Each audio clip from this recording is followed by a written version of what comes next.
My dear students, आज हम लोग एक महत्वपूर्ण पॉइंट जिसका नाम बैंक रिकन्सिलिएशन है, इसके बारे में जानकारी प्राप्त करेंगे। उसको समझेंगे कि बैंक रिकन्सिलिएशन क्या है, उसका पर्पस क्या है, उसका क्या यूज है, इसके बारे में हम लोग जानेंगे। और टैली के अंतर्गत इसकी एंट्री हम लोग कैसे करेंगे, इसके बारे में भी हम लोग जानेंगे। तो सबसे पहले बैंक रिकन्सिलिएशन शब्द जो आता है, उससे लोगों को लगता है कि यह बहुत बड़ा पॉइंट है। पॉइंट तो है, लेकिन बहुत कठिन नहीं है, बहुत सिंपल है, लेकिन बहुत इंपॉर्टेंट है। बैंक रिकन्सिलिएशन का शब्द जो है बहुत इंपॉर्टेंट है। तो आज का वीडियो बनाने का यही उद्देश्य है कि बैंक रिकन्सिलिएशन के बारे में समझा जाए और टैली के अंतर्गत कैसे उसकी एंट्री करेंगे, कैसे उसको ओपन करेंगे, इसके बारे में जानेंगे। यहाँ पर कुछ पॉइंट दिए गए हैं, जैसे बैंक रिकन्सिलिएशन क्या होता है, इसका क्या पर्पज है, step for bank reconciliation, bank reconciliation के क्या क्या स्टेप्स हैं और इसके क्या बेनिफिट्स हैं, यहाँ पर दिए गए हैं। जैसे कि हम लोग बात करते हैं बैंक रिकन्सिलिएशन। बैंक रिकन्सिलिएशन क्या है? बैंक रिकन्सिलिएशन एक स्टेटमेंट, यानी बैंक रिकन्सिलिएशन स्टेटमेंट क्या होता है, इसको एक सिंपल लैंग्वेज में अगर समझा जाए तो हम जो भी लेन देन करते हैं बैंक से संबंधित या किसी तरह का, तो हम क्या करते हैं, हम अपने बुक में एंट्री करते हैं। जो भी लेन देन होता है उसको अपने कैश बुक, बैंक बुक में हम लोग एंट्री करते हैं। इसी तरह बैंक भी एंट्री करता है। हमारे लेन देन की एंट्री बैंक के द्वारा भी की जाती है, यानी जो भी बैंक से संबंधित लेन देन होता है उसकी एंट्री, यदि कोई व्यापारी है, जैसे कोई भी व्यापारी हो, वो अपने बुक में लिखेगा, अपने सिस्टम में, अपने कंप्यूटर में, अपने एक सॉफ्टवेयर में उसको रखेगा।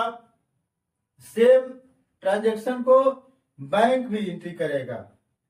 यदि बैंक से, मान लीजिए कि बैंक में हमने कैश डाला, कैश डिपॉजिट किया, तो हम अपने यहाँ तो एंट्री करेंगे ही, बैंक भी एंट्री करेगा। बैंक क्या करेगा कि उसने कैश को रिसीव किया, ठीक है, तो बैंक जो है हमारे लेन देन को एंट्री करेगा। बैंक में के संबंधित लेन देन को हम तो अपने बुक में लिखेंगे ही, बैंक भी लिखेगा, बैंक भी एंट्री करेगा। अब जो भी लेन देन हुआ है, जो भी बैंक में दर्ज है और जो हमारे यहाँ दर्ज है, उन दोनों में किसी प्रकार का अंतर ना आ जाए, इसी को सही करने के लिए बैंक रिकन्सिलिएशन का प्रयोग हम लोग करते हैं। जैसे यहाँ पर दिया हुआ है, bank reconciliation is the process that compare A companies bank statement with the bank transaction record in the accounting system। accounting system में जो बैंकिंग ट्रांजेक्शन जो रिकॉर्डिंग हुआ है उसका और जो बैंक का पासबुक है उसकी तुलना यदि हम लोग करें तो हो सकता है कि कुछ अंतर आए। अब अंतर क्यों आता है, इसको हम लोग समझेंगे। मान लीजिए कि आज हमको कोई चेक प्राप्त हुआ, तो उसकी एंट्री हम लोग आज के डेट में ही कर लेंगे, ठीक है। लेकिन अगर हम उसको कल बैंक में ले जाकर जमा करते हैं तो बैंक उसको कल की एंट्री में दिखाएगा, यानी हमारे पासबुक में कल के एंट्री में दिखाएगा। यदि हम किसी को चेक दे रहे हैं तो हम यहाँ पर दिखा दे कि इसको फलाने को चेक हमने दे दिया, लेकिन अगर वो 2 दिन बाद, जैसे संडे पड़ गया या कोई हॉलीडे पड़ गया, तो वो नहीं जा पाया, जिसको हमने चेक दिया है बैंक में जमा करने के लिए, तो जब वो जमा करेगा तो उस डेट में उस ट्रांजेक्शन की एंट्री वहां पर बैंक करेगा। यानी उसने बैंक में 2 दिन बाद जमा किया, लेकिन हमने अपने यहाँ एट प्रेजेंट डेट, आज के डेट में एंट्री कर लिया और बैंक जो है 2 दिन बाद की एंट्री कर रहा है। तो इसका मतलब कि जो एंट्री हुई है सेम एंट्री हुई है, लेकिन उसमें क्या हुआ है, डेट का प्रॉब्लम आया है। यानी हमारे यहाँ कुछ और डेट है और बैंक में जो जमा हुआ है वो किसी और डेट में जमा हुआ है। इसी प्रकार यदि बैंक ने किसी प्रकार का सब्सक्रिप्शन चार्ज काट लिया तो उसकी एंट्री तो हम हमारे बुक में नहीं किए हैं। जब हम बैंक के स्टेटमेंट को देखेंगे, पासबुक को देखेंगे, तब हमको पता चलेगा कि फलाने डेट में बैंक ने हमको हमारे से इतना सब्सक्रिप्शन चार्ज काटा है, या बैंक हमको इंटरेस्ट दे दिया हमारे खाते में जमा पूंजी पर, भले ही कुछ ही रुपए हो, 1 ही रुपए जमा कर रहा है, एक्स्ट्रा दे रहा है, 2 10 ही दे रहा है, तो उसने क्या किया, एक एंट्री उसमें ऐड कर दिया, लेकिन हमारे यहाँ वह एंट्री ऐड नहीं है।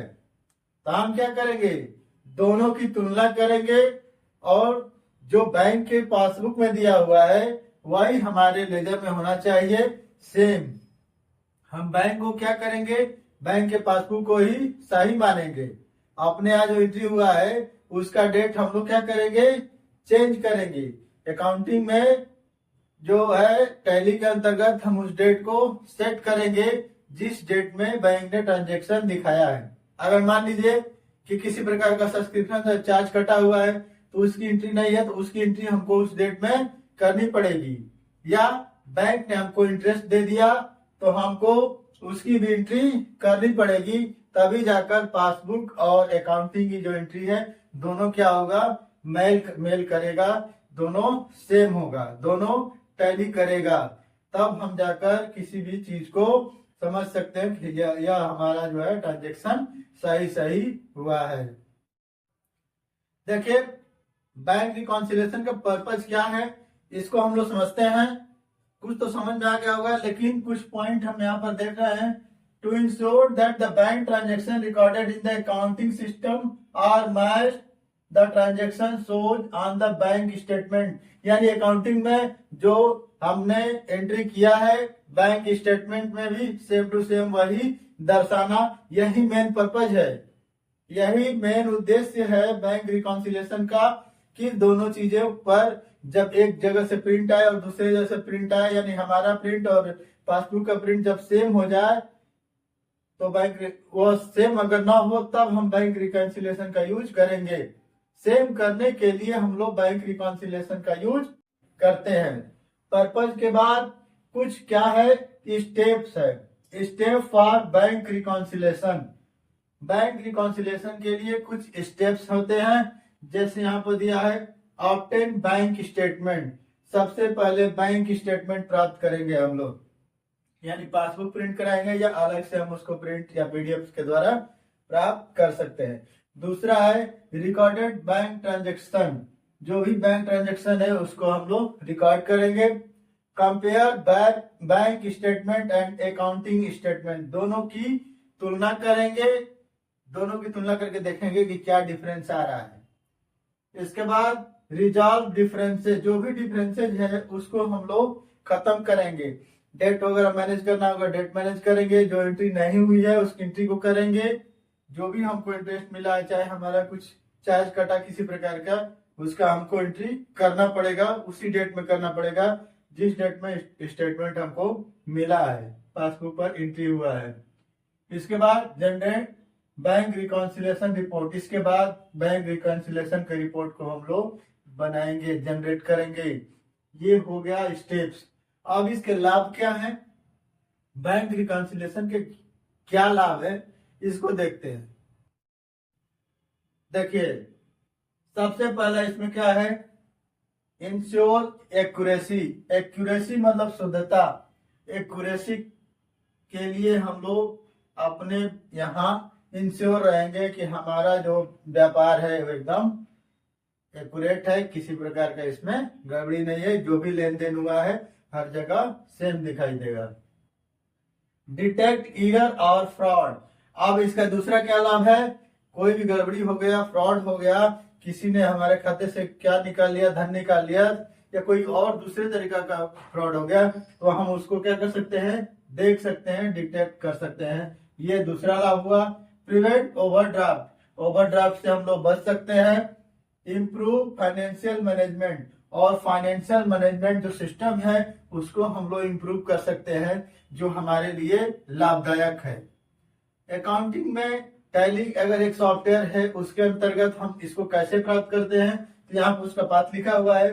गेटवे ऑफ टैली में जाएंगे, बैंकिंग में जाएंगे, और इसके बाद बैंक रिकॉन्सिलेशन आपको प्राप्त हो जाएगा।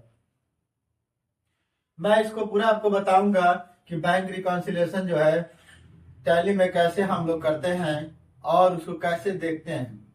ये वीडियो के अंतर्गत इसी वीडियो में मैं आपको बताऊंगा कि कैसे हम लोग उसका प्रयोग करेंगे। ठीक है, हम ये यहाँ पर ये तो जान गए कि बैंक रिकॉन्सिलेशन क्या होता है, किस उद्देश्य से होता है, किन किन स्टेप के द्वारा वो फॉलो होता है, और उसके क्या लाभ हैं। ये जो चीजें हैं ये जानना जरूरी है। बैंक स्टेटमेंट को अपने अकाउंटिंग स्टेटमेंट से मैच कराना, किसी भी प्रकार का डिफर ना होना, ये क्या कहलाता है, बैंक रिकॉन्सिलेशन। हमको काउंसिल करना पड़ेगा, दोनों चीजों को मिलाकर देखना पड़ेगा, दोनों लेन देन को हम लोग जो भी दर्ज हुआ है, एक ही लेन देन दो जगह दर्ज हुआ है, उसमें कोई अंतर नहीं ना है। अगर कोई अंतर है तो हम उस प्रॉब्लम को रिजॉल्व करेंगे। और उससे यही लाभ है कि अगर किसी प्रकार की एंट्री हमारी नहीं हो पाती है, उस एंट्री को हम लोग अपने यहाँ करेंगे, और कोई किसी तरह का फ्रॉड हो गया है उससे हम लोग बच सकते हैं, और अपने मैनेजमेंट जो अकाउंटिंग मैनेजमेंट सिस्टम है उसको हम लोग मजबूत करेंगे। इसी चीज को अगर हम टैली के अंतर्गत करना चाहेंगे तो कैसे करेंगे, चलिए हम लोग इसको देखते हैं। तो चलिए हम देखते हैं कि टैली के अंतर्गत बैंक रिकॉन्सिलेशन का कार्य कैसे करेंगे, बैंक रिकॉन्सिलेशन कैसे किया जाएगा। इसके लिए मैंने एक टैली सॉफ्टवेयर को ओपन किया है, टैली प्रोग्राम ओपन हुआ है। यहाँ पर कंपनी को, जो भी कंपनी यहाँ पर सिलेक्ट है उसमें कोई एंट्री किए हुए हैं, बैंक संबंधी एंट्री हम यहाँ पर कर चुके हैं। और उसका बैंक रिकॉन्सिलेशन कैसे किया जाएगा इसको हम लोग देखेंगे, क्योंकि बैंक रिकॉन्सिलेशन एक ज़रूरी प्रोसेस है, जिससे हमारा बैंक का जो पासबुक होता है और जो हमारा कंप्यूटर पर सेव जो अकाउंट होता है, दोनों में डेट का डिफरेंस आता है। दोनों में कोई अगर डिफरेंसेज आता है तो उसको हम लोग बैंक रिकॉन्सिलेशन के द्वारा ही सही कर सकते हैं।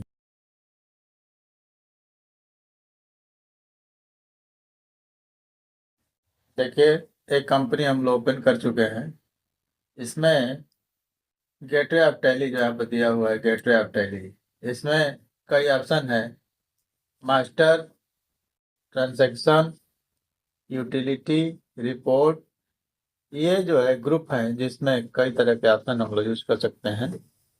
इसके अंतर्गत हम लोग रिपोर्ट में जाएंगे। रिपोर्ट में जाते हैं, रिपोर्ट में यहाँ पर देखिए दिया हुआ है display more report. Gateway of tally में जाकर रिपोर्ट में जाएंगे, और रिपोर्ट में डिस्प्ले मोर रिपोर्ट में जाकर एंटर करेंगे। देखिए मैं यहाँ पर एंटर कर रहा हूँ। एंटर करने के बाद गेटवे ऑफ टैली में डिस्प्ले मोर रिपोर्ट में अकाउंटिंग और एक्सेप्शन दो हेडिंग दिखा रहा है। इसके अंतर्गत ऑप्शन दिए गए हैं। इसमें हम लोग अकाउंट बुक वाले ऑप्शन में जाते हैं। अकाउंट बुक में एंटर करेंगे। यहाँ पर अकाउंट बुक लिखा हुआ है, इसमें मैं एंटर कर रहा हूँ। इसके बाद अकाउंट बुक में समरी, रजिस्टर, दो चीज़ें पाई जाती हैं। इसमें हम लोग समरी और रजिस्टर, जैसे कई प्रकार का रजिस्टर है, contra register, payment register, receipt, sale, purchase journal, debit note, credit note पाए जाते हैं। ये वाउचर रजिस्टर है। यहाँ पर हम लोग समरी में जाते हैं। समरी के अंतर्गत लेजर में जाएंगे। लेजर में एंटर करेंगे। देखिए लेजर यहाँ पर जितना लेजर यूज किया गया है उसका लिस्ट यहाँ पर शो हो रहा है। इसमें हम लोग बैंक में जाते हैं। बैंक के लेजर में यहाँ पर देखिए 3 एंट्री की गई है, पहली, दूसरी और तीसरी। यहाँ पर 3 एंट्री शो हो रही है। यहाँ पर राइट हैंड साइड में देखिए कई ऑप्शन दिए गए हैं, जैसे पहला है F2 period, F3 company, F4 laser, और कुछ हाईलाइट नहीं है, जैसे F5 bill wise, F6 monthly, F7 highlight नहीं है। इसके बाद कॉलमनर F8, F9 यहाँ पर शो नहीं कर रहा है, F10 शो नहीं कर रहा है। बेसिस ऑफ वैल्यू यहाँ पर बी इसका शॉर्टकट है। अगर दो लाइन दिया हुआ है तो कंट्रोल के साथ शॉर्टकट बी का यूज करेंगे। चेंज व्यू यहाँ का शॉर्टकट है कंट्रोल एच। एक्सेप्शन रिपोर्ट ये इसका है कंट्रोल जे। इसके बाद सेव कंट्रोल एल। यहाँ पर रिकॉन्सिल दिया हुआ है, जिसको अल्टर के साथ आर का प्रयोग करने के लिए बताया गया, और कॉन्टेक्ट दिया गया जिसमें अल्टर के साथ एस का प्रयोग करते हैं। तो हमको यहाँ पर रिकॉन्सिलेशन वाला ऑप्शन यूज करना होगा, तो यहाँ दिया हुआ है। अब हम लोग बैंक रिकॉन्सिलेशन के लिए रिकॉन्सिल पर क्लिक करेंगे या अल्ट के साथ आर का प्रयोग करेंगे। देखिए मैं रिकॉन्सिल पर क्लिक करता हूँ। रिकॉन्सिल पर क्लिक करने पर यहाँ पर देखिए दिया हुआ है लेजर। लेजर का नाम क्या है? बैंक। इसके बाद रिकॉन्सिलेशन और इधर डेट दिया गया है। इसमें 3 एंट्री शो हो रही है, पहली, दूसरी और तीसरी। यहाँ पर 3 एंट्री यहाँ पर शो हो रही है। यहाँ पर हम लोग 3 एंट्री देख रहे हैं। इसके बाद यहाँ पर डेट चेंज करने के लिए ऑप्शन आया है बैंक डेट। यहाँ पर हम लोग बैंक डेट चेंज कर सकते हैं। हम जो डेट देना चाहेंगे दे सकते हैं। यहाँ पर 1 अप्रैल लिखा हुआ है, हम इसको 2 अप्रैल करना चाहेंगे, तो देखिए हम यहाँ पर 2 अप्रैल देकर एंटर करते हैं। यहाँ पर 2 अप्रैल ले लिया। इसके बाद हम इसको 2 मई करना चाह रहे हैं। देखिए यहाँ पर हम लोग 2 मई करना चाह रहे हैं, तो 2 मई करना चाह रहे थे, यहाँ पर 2 मई यहाँ पर ले लिया। ठीक है, हम इसको जो भी डेट देना चाहेंगे यहाँ पर हम लोग दे देंगे, और ये यहाँ से ले लेगा। इसके बाद यहाँ पर सेव करने के लिए ऑप्शन आएगा, इसको एंटर करेंगे तो यहाँ पर सेव करने के लिए ऑप्शन आएगा। यहाँ पर हम लोग यस पर क्लिक कर देते हैं, यह जो एंट्री सेव हो जाती है। यहाँ पर देखिए, अब यहाँ पर फिर से हम लोग जाते हैं, बाहर जाएंगे, फिर से उसी प्रक्रिया को करेंगे। देखिए बैंक में आते हैं, यहाँ पर बाहर रिकॉन्सिल पर जाते हैं। अब देखिए यहाँ पर डेट दिया हुआ है, दिखा रहा है हम बैंक का डेट चेंज किए हैं। इसमें एक और ऑप्शन यहाँ पर दिया हुआ है सेट बैंक डेट। यहाँ पर हम लोग बैंक का डेट जो है सेट कर सकते हैं। देखिए यहाँ पर बैंक डेट, यहाँ पर जो भी बैंक डेट हम लोग डाल देंगे, जैसे मैंने 1 जुलाई 2024 जो भी डालना चाहे यहाँ पर हम लोग डाल सकते हैं। अब यहाँ पर न्यू डेट करके हम लोग यहाँ पर कर दे रहे हैं 1 जुलाई 2025 या 24 जो भी डालना चाहे यहाँ पर डाल सकते हैं। यहाँ पर हम लोग अब जो नई एंट्री करेंगे तो हमारा जो बैंक डेट होगा वही यहाँ पर आ जाएगा।